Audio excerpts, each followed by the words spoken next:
굿모닝, 굿나잇. 10분 아침 묵상 잠자리 생각 시작합니다. 코로나가 확산이 되면서 많은 어려움들이 있습니다. 힘드시더라도 낙망하지 마시고 말씀과 기도하는 것들 놓치지 않으시기를 기도하겠습니다. 오늘 주제는 육체의 소욕을 이기는 힘. 본문은 갈라디아서 5장 16절서부터 21절까지만 오늘은 보겠습니다.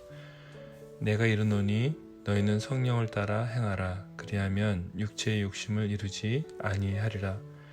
육체의 소욕은 성령을 거스르고 성령은 육체를 거스리나니 이 둘이 서로 대적하므로 너희가 원하는 것을 하지 못하게 하려 함이니라.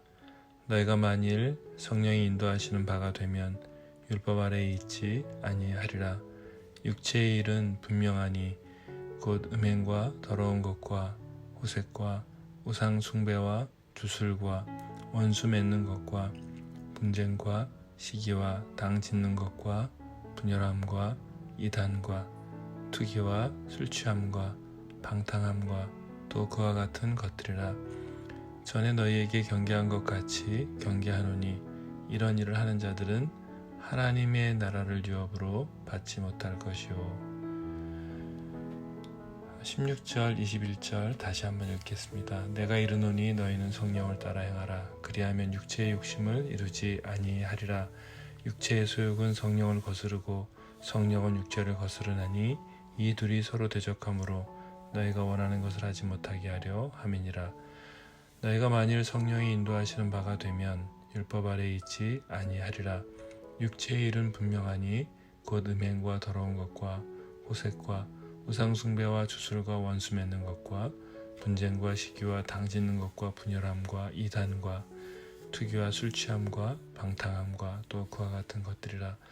전에 너희에게 경계한 것 같이 경계하노니 이런 일을 하는 자들은 하나님의 나라를 유업으로 받지 못할 것이요 라고 되어 있습니다. 바울은 성령을 따라 행할 것을 권면합니다. 갈라디아서 본문에서의 육체는 여러분 아시는 것처럼 손에 만져지는 육체를 말하는 것이 아니라 우리 마음의 악한 마음을 말합니다. 다시 말하면 성령 하나님으로 새롭게 되지 못한 마음을 말합니다. 이 본문을 외부와 내부의 싸움으로, 즉 육체와 성령의 싸움으로, 우리는 이 두 가지의 싸움으로 보면은 안 됩니다. 하나님을 몰랐던 이방인들의 마음에는 하나님을 대적하는 마음밖에는 없었습니다. 하지만 성령 하나님의 임재를 경험하고 말씀을 깨달아 믿음으로 고백한 사람들의 마음 안에 비로소 죄를 대적하는, 그러니까 성령께서 일하시기에 이제 두 가지의 마음이 표현되고 있는 것입니다. 이 본문의 성령은 새롭게 하심을 통해서 새로워진 그리스도인의 심령으로 보면 좋을 것 같습니다. 즉 그리스도인이 되기 전에는 어떤 죄성을 가지고 그런 죄성이 나를 지배했다면 성령께서 오시게 되면 그리스도인으로 그리고 새롭게 되기 시작하게 됩니다. 그래서 우리는 이 본문을 통해서 새롭게 된 자아와 옛 자아 이렇게 표현하기도 하죠. 새 사람이라는 표현을 사용하기도 하고 성령 하나님이 오시면 옛 자아는 죽게 되고 새로운 자아가 생겨서 새 사람으로 거듭나게 됩니다. 성령으로 거듭나게 되는 것을 말하죠. 17절에 육체의 소욕은 성령은 육체를 거스른다는 표현을 말씀드렸는데요. 이 내용이라고 보시면 되겠습니다. 서로 대적하게 됩니다.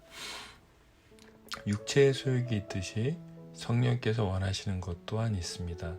성령 하나님, 여러분과 제 안에 계신 성령 하나님은 예수 그리스도를 우리의 삶에 보여주시고 예수 그리스도를 본받게 하시는 열망이 있으시죠.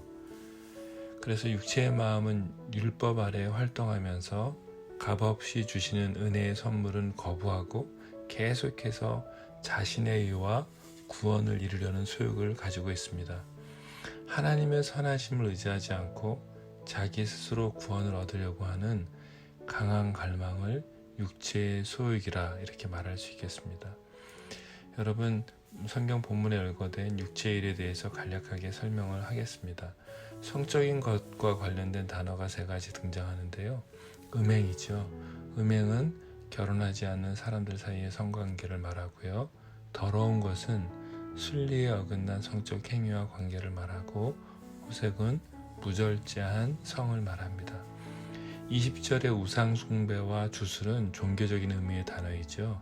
이것은 실제의 잡신이나 이단 종교 행위를 말합니다. 여기서 늘 우리가 주의할 것은 성령의 일인 것을 그 성령의 일처럼 가정에서 등장하는 종교적인 행위들을 잘 분별해야 한다는 것입니다. 그래서 공동체에 이러한 것을 분별하는 사람들이 정말 필요합니다. 기도하는 분들이 참 필요하죠. 하나님의 일을 한다고 하지만 성령의 일을 한다고 말하는 것 같지만 자세히 보면 자신의 왕국을 세워가는 이단으로 빠져갈 수도 있습니다. 우리가 다음 단어들은 이 본문의 20절 이하의 다음 단어들은 육체적인 일로 인해서 관계들이 어떻게 무너지는지를 보여주는데요. 당짓는 것, 이것은 경쟁심과 이기심과 야망을 말하고, 투기는 남의 것을 탐하는 욕심을 말합니다.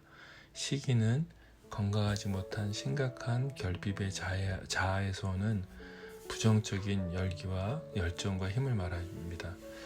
원수 맺는 것은 미움 등의 적대적인 대표적인 태도이지요. 이러한 태도들로부터 나타나는 관계의 결과로 분쟁과 분냄과 분열함과 이단으로 나타납니다. 마지막으로 육체의 소욕을 결정짓는 2 단어는 바울을 언급하는데요. 약물 남용을 말하고 있습니다. 술 취함과 방탕함으로 이제 방탕은 술로 인한 방탕함을 말하는 것입니다. 다른 방탕이 아닙니다. 술 취함과 방탕함으로 표현된 성경 본문은 술 취함으로 인한 방탕함을 나타냅니다. 술을 먹으면 죄를 짓는 사람들이 나타나는 그 방탕함은 상상을 초월합니다. 술 때문에 도저히 이해 안 되는 죄들을 많이 범하지요. 그래서 술 취함과 방탕함으로 이렇게 사도 바울이 마지막에 표현하고 있습니다. 여기서 술 취함과 방탕함은 쾌감을 얻고자 약물에 중독되는 것을 말한다고 보시면 됩니다. 그래서 다양한 약물 중독도 포함된다고 보면 되겠습니다. 바울은 이런 자들은 하나님 나라를 유업으로 받지 못한다라고 말합니다. 하나님이 없는 영은 성령으로 채워져야 될 그 사람은요, 육체의 소욕으로 대신 채우려고 하는 욕구들이 생깁니다. 하지만 성령이 인도하신 바가 되면 18절에 성령의 열매를 맺게 된다는 것을 기억해야 합니다. 놀라운 사실은 여러분 다 아시는 거지만 바울은 성령을 설명하면서 열매라는 은유적인 표현을 사용해서 갈라디아 성도들에게 설명하고 있음을 우리가 좀 볼 필요가 있습니다. 사도 바울이 나무를 비유해서 설명한다는 것은 영적인 성장은 아주 점진적인 성장을 가져온다는 의미를 말하고자 했습니다. 식물의 성장 과정 여러분 보시면 아시겠지만 눈에 보이진 않지만 시간이 지나면 풍성하게 열매 맺는 것을 보게 되는 것처럼 여러분과 저는 계속해서 성장하고 있습니다. 그렇기 때문에 포기하지 마십시오. 난 왜 이러지? 나는 왜 더 이상 이렇게 변화가 없는 것 같지? 하지만 그렇지 않습니다. 성장은 반드시 점진적으로, 영적 성장은 점진적인 성장을 가져오고 있다는 것. 그래서 저희는 성령의 열매를 반드시 맺을 것입니다. 2번째는 사도 바울이 왜 나무로 이렇게 열매로 표현했을까? 반드시 성장한다는 말입니다. 저희 집 그 입구 계단 틈과 주차장 아스팔트의 그 갈라진 틈 가운데 꽃과 풀이 자라는 것을 보게 됩니다. 그리고 서서히 그 말도 안 되는 꽃 하나가 계속해서 자라서 뿌리를 내리면서 아스팔트를 이렇게 벌어지게 하는 것들을 봅니다.